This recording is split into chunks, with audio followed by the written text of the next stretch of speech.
Bulletin का आगाज करें और सबसे पहले आपको बताएं, वजीर खारिजा शाह महमूद कुरैशी ने अब से कुछ देर पहले OIC राब्ता ग्रुप के इजलास से खिताब किया और जोर दिया कि मकबूजा कश्मीर में भारतीय मजालिम रुकवाए जाएं। वजीर खारजा शाह महमूद कुरैशी ने अब से कुछ देर पहले OIC राब्ता ग्रुप के इजलास से खिताब किया है और उन्होंने जोर दिया कि मकबूजा कश्मीर में भारतीय मजालिम रुकवाए जाएं।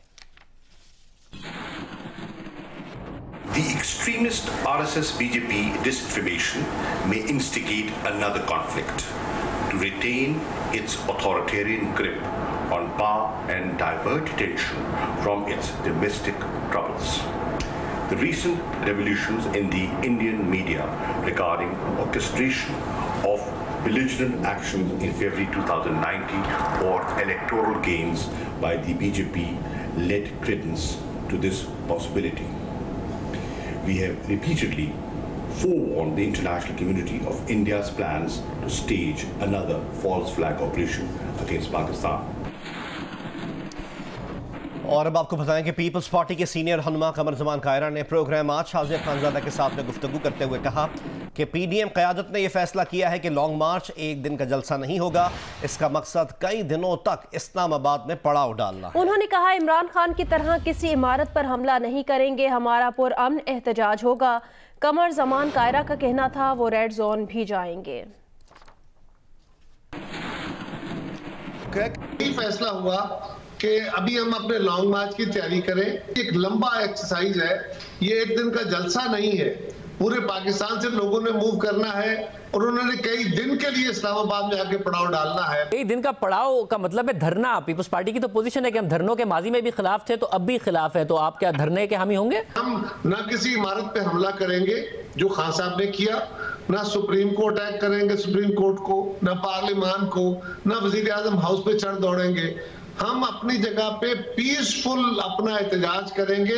मतलब यानी कि 26 मार्च का सिर्फ एक दिन नहीं होगा। PDM ने फैसला यही किया है कि पुरअमन रहते हुए आप जब आएंगे 26 मार्च को तो आके चले नहीं जाएंगे, वहां पर रुकेंगे। जी एग्जैक्टली ऐसा ही है।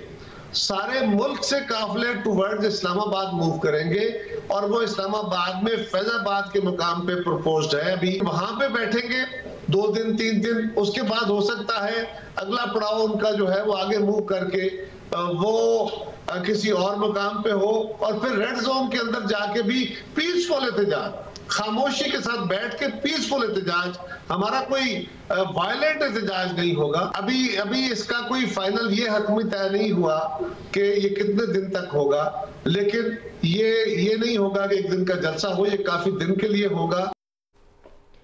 वज़ीर आज़म इमरान खान ने कहा कि वो किसी किस्म की मुफाहमत नहीं करेंगे। ऑपोजिशन को जहां लॉन्ग मार्च करना है कर ले, हुकूमत मदद करेगी, मगर ऑपोजिशन उल्टा लटक कर भी NRO हासिल नहीं कर सकती।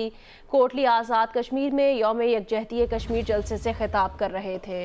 वज़ीर आज़म ने ऑपोजिशन को पैगाम दिया कि वो इन बड़े बड़े डाकुओं को किसी कीमत पर NRO नहीं देंगे।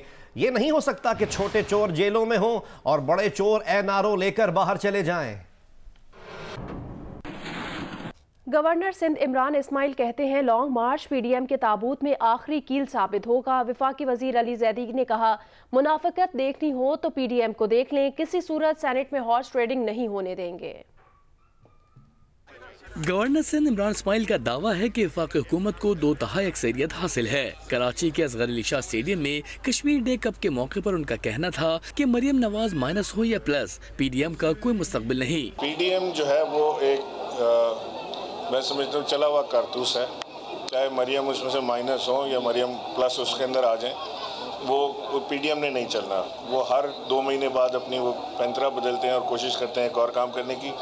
ये लॉन्ग मार्च PDM के ताबूत का आखिरी कील साबित होगी इंशाल्लाह। वफाकी वजीर अली जैदी ने कहा कि वजीर आला सिंध ने सितंबर में 3 इरादे देने का वादा किया था मगर नहीं दिए। अली जैदी ने मुराद अली शाह के साथ अपने हालिया तनाज़े पर भी बात की। अगर मुझसे कोई ये कहेगा ना कि जी I am not answerable to you, मैं उनसे कोई सवाल, मैं उनका कोई बॉस बनकर तो नहीं बात कर रहा था। मैंने तो उनसे एक कोलीग शहर, एक MNA जो कराची से इलेक्ट हुआ है, मैं अपने शहर के बारे में उनसे सिर्फ ये दरख्वास्त करा था कि जिसका जो वादा आपने किया है वो कैसे पूरा, कब करेंगे पूरा, बस अगर वो ये जवाब है कि I am not answerable to you, एक दफा नहीं, दो दफा नहीं, तीसरी दफा मैं चला गया उठ के, मैं झक मारने आया उधर। दोनों रहनुमाओं ने मसले कश्मीर पर आलमी ताकतों की खामोशी को तनकीद का निशाना बनाते हुए कहा कि वजीर आजम ने इस मामले को आलमी फोरम्स पर भरपूर अंदाज में उठाया है। कौमी असम्बली इजलास में 4 फरवरी को हंगामा आराई का मामला। स्पीकर असद कैसर ने कौमी असम्बली इजलास में नाखुशगवार मामले का नोटिस ले लिया। स्पीकर कौमी असम्बली असद कैसर ने जिम्मेदारान के खिलाफ कार्रवाई का फैसला किया है। असद कैसर ने कौमी असम्बली इजलास में हंगामा आराई के मामले पर 8 फरवरी को एक इजलास तलब कर लिया। स्पीकर असद कैसर ने कहा, बतौर कस्टडियन ऐवान में नज़्मो ज़ब्त बरकरार रखना उनकी जिम्मेदारी है। स्पीकर ने वाक़े की जांच पड़ताल और सख्त कार्रवाई करने के लिए इजलास की कार्रवाइयों का रिकॉर्ड तलब कर लिया। उनका कहना था, हिज़्ब इक़्तिदार या हिज़्ब इख्तिलाफ के हर रुकन पर कौमी असम्बली के कवायद को मानने की जिम्मेदारी है। 4 फरवरी को ऐवान में पेश आने वाला वाक़या इंतहाई काबिल मज़म्मत है। इस मामले की तफ्तीश की जाए।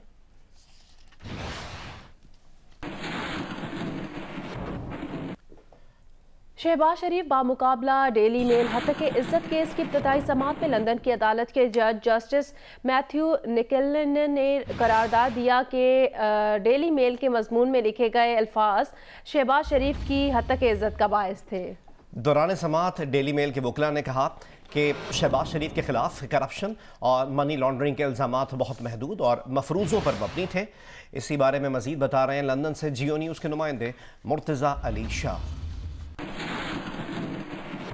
जस्टिस सर मैथ्यू निकलन के सामने डेली मेल और शहबाज शरीफ का केस था, जिसमें जज ने रूलिंग देनी थी कि क्या जो मीनिंग हेयरिंग है, जो डेली मेल में जो आर्टिकल छपा था डेविड रोज का, क्या उसमें जो अल्फाज और जो एलिगेशंस थे वो उस लेवल के थे कि उनके ऊपर ट्रायल हो, और क्या उनमें जो जिस तरह की सजेशंस और एलिगेशन लगाई गई थी क्या वो डेफेमेशन की कैटेगरी में आती हैं या नहीं। डेली मेल का आर्गूमेंट ये था कि उन्होंने डेफेमेशन नहीं की, लेकिन सर निकलन ने अपनी जो रूलिंग दी है उसमें उन्होंने कहा कि शहबाज शरीफ और उनके दामाद पर वाज़े तौर पर ये इल्ज़ामात लगाए गए थे कि उन्होंने department for international development earthquake rehabilitation authority के जो फंड्स हैं उसमें न सिर्फ खुर्बत की, उससे बेनिफिट किया, और ये कि इस तरह से वो करप्शन में इन्वॉल्व थे। उन्होंने ये कहा कि जो बरतानिया में जो कोई भी रीडर या पाकिस्तान में जिसने आर्टिकल पढ़ा उनके जहन में ये इंप्रेशन बैठा है कि शहबाज शरीफ और उनके दामाद करप्ट हैं। शहबाज शरीफ के जो वकला थे उन्होंने कोर्ट को बताया कि उनके ऊपर जिस तरह के भी जो एलिगेशन लगाए गए थे वो पॉलिटिकली मोटिवेटेड थे, और ये कि उनमें किसी किस्म की स्ट्रेंथ नहीं थी, और ये कि डेली मेल अभी तक उनको ये एविडेंस नहीं दे सका कि उनके जो क्लाइंट है उन्होंने इस हवाले से किस तरह से करप्शन की थी। ये वो आर्गूमेंट्स थे जो वहाँ पर सुने। तर्जुमान नून लीग मरियम औरंगजेब ने डेली मेल हत्या के इज्जत केस में होने वाली समाअत के बाद शहबाज शरीफ की रिहाई का मुतालबा किया है। एक बयान में मरियम औरंगजेब का कहना था कि अल्लाह ताला का शुक्र अदा करते हैं कि लंदन की अदालत से शहबाज शरीफ की सच्चाई की गवाही आई। लंदन अदालत ने कहा कि बरतानवी कानून के मुताबिक शदीद तरीन दर्जे में शहबाज शरीफ को बदनाम किया गया। उन्होंने कहा, झूठे कागज लहराने वालों में शर्म हो तो फैसले के बाद चुल्लू भर पानी में डूब मरे। मरियम औरंगजेब ने कहा कि शहजाद अकबर ने जो कागज लहराए थे वो लंदन की अदालत में क्यों पेश नहीं किए। फैसले से ब्रॉडशीट के कमीशन खोर शहजाद अकबर के चेहरे पर झूठ की स्याही में इजाफा हो गया है।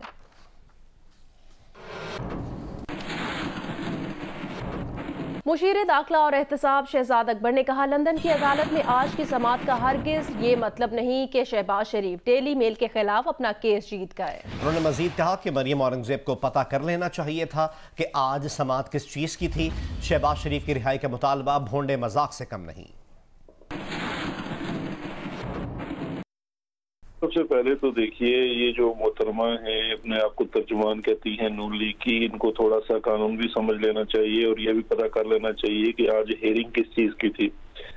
अगर ये केस, अगर बेस्ट केस सिनारियो भी शहबाज शरीफ साहब के लिए हो तो ये होगा कि जी हाँ, इनकी हत्या इज्जत हुई है क्योंकि हत्या इज्जत का इंप्रेशन दिया गया है, तो डेली मेल को इसका जवाब देना होगा। हरगिज ये मतलब नहीं है कि शहबाज शरीफ अपना केस डेली मेल के खिलाफ जीत के हैं। अगर ये कोई कह रहा है तो रिपोर्ट कर रहा है तो इसकी दुरुस्तगी कर लीजिए, क्योंकि ये मामला नहीं है। सिर्फ आज ये फैसला होना है कि क्या डेली मेल को जवाब देना है कि नहीं देना, और उसका भी बड़ा सिंपल सवाल बता देता हूँ।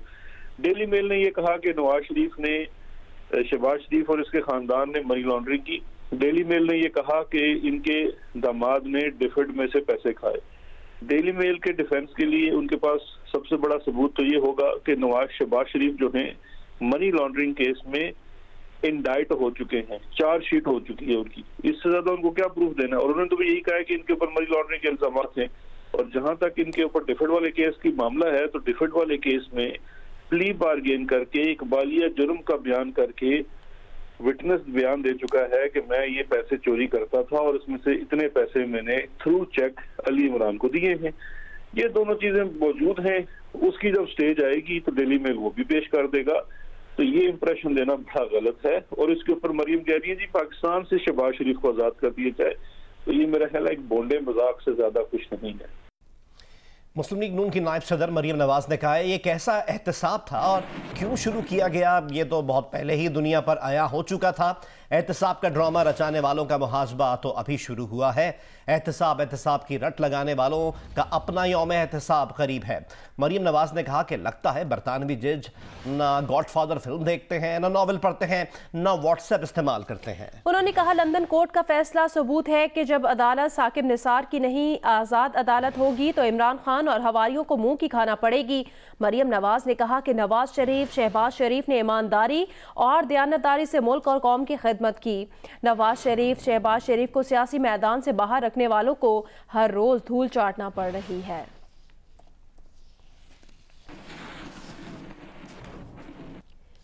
शहबाज शरीफ के मुकदमे में मुतनाज़े मजमून लिखने वाले सहाफ़ी डेविड रोज का कहना है आज के फैसले से मुतालिक चंद पाकिस्तानी रिपोर्ट्स दुरुस्त नहीं हैं। ये सिर्फ इब्तदाई समात थी। ये फैसला सिर्फ हतमी ट्रायल के लिए पैरामीटर तय करता है। आज सिर्फ मजमून के मायने के हवाले से फैसला हुआ। वज़ीर आज़म इमरान खान ने एक मरतबा फिर भारत को मुज़ाकरात की मशरूत पेशकश कर दी।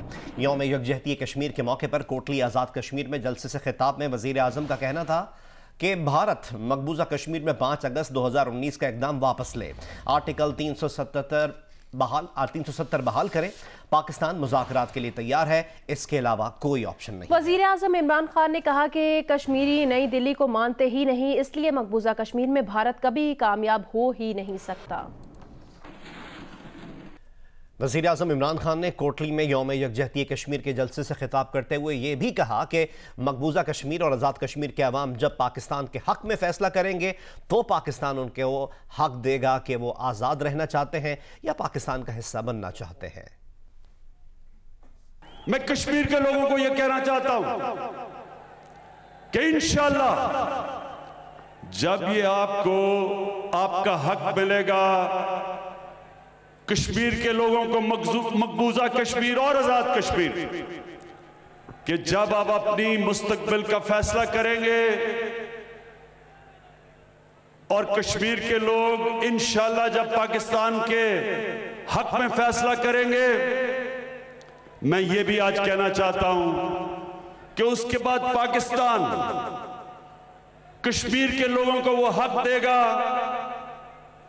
उनको वो राइट देगा कि आप आजाद रहना चाहते हैं या आप पाकिस्तान का हिस्सा बनना चाहते हैं, ये आपका हक होगा। नून लीग के रहनुमा और साबिक वज़ीर आज़म शाहिद खाकान अब्बासी ने कहा है कश्मीरियों के साथ पाकिस्तान के लिए भी अफसोसनाक दिन है। कश्मीर पर जो मौक़िफ़ हम 1948 से लेकर चल रहे थे, वज़ीर आज़म ने आज उसकी नफ़ी कर दी। शाहिद खाकान अब्बासी ने यह भी कहा कि किसी वज़ीर आज़म को यह इख्तियार हासिल नहीं कि उसे तब्दील कर सके। ये ऐसी गलती है जिस पर तारीख मुआफ़ नहीं करेगी। देखिए, आज एक बड़ा अफसोसनाक दिन है जो हमारे कश्मीरी भाई हिंदुस्तान की जुल्म सितम के शिकार हैं, और आज पाकिस्तान के लिए भी बड़ा अफसोसनाक दिन है कि हमारे वज़ीर आज़म ने जो पाकिस्तान का एक असूली मौक़िफ़ था कश्मीर पर, जो पूरी दुनिया के सामने हमने 1948 की यूएन सिक्योरिटी काउंसिल रेजोल्यूशन के तहत रखा था, उसकी आज नफी कर दी है।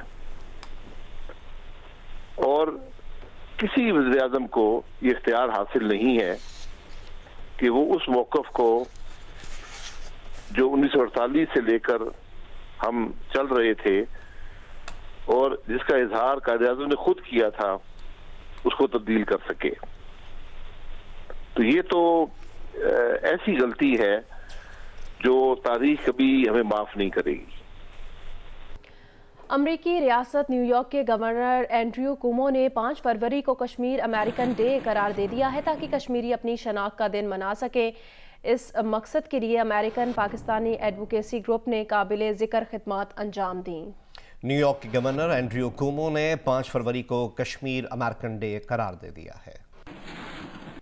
K2 सर करने की मुहिम अली सतपारा और टीम के कैंप 3 पहुंचने में ताखीर। कैंप 3 में मौजूद साजिद सतपारा से बेस कैंप का राब्ता है। साजिद सतपारा टीम की वापसी में ताखीर से परेशान है। टीम मेंबर के पास टॉर्च है लेकिन बुलंदी पर कहीं लाइट नजर नहीं आ रही। सर्च ऑपरेशन शुरू किए जाने की तैयारियां की जा रही हैं।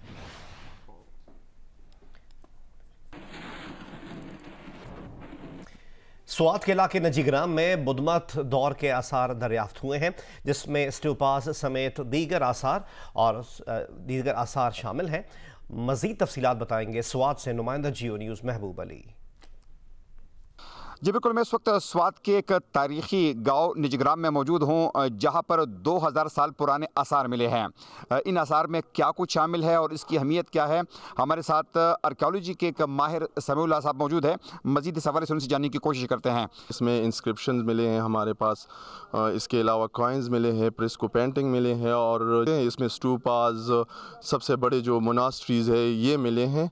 पूरी दुनिया में जो बुद्ध मत के फॉलोवर्स है, चाहे इनका ताल्लुक जापान से हो, म्यांमार से हो या कोरिया से हो या दुनिया के दीगर इलाकों से हो, तो वो भी यहाँ पर आ सकते हैं। और साथ में जो आसारी कदीमा और रिसर्च करने वाले जो तलबा है वो भी यहाँ पर आ सकते हैं और अपना रिसर्च जो है वो मुकम्मल कर सकते हैं। कराची के इलाके सुरजानी सेक्टर 5D में घरों और दुकानों में डकैतियों की वारदातें बढ़ गई हैं। पुलिस का गश्त न होने की वजह से शहरी गैर महफूज हो गए हैं। सुरजानी के इलाके सेक्टर D5 में दिन रात होने वाली डकैतियों के बायस इलाका मकीन घरों में महसूर होकर रह गए। डाकू सुबह सवेरे घर में असलहे के जोर पर दाखिल हुए और घर से हज़ारों रुपए की रकम और मोबाइल फ़ोन लूट कर फरार हो गए।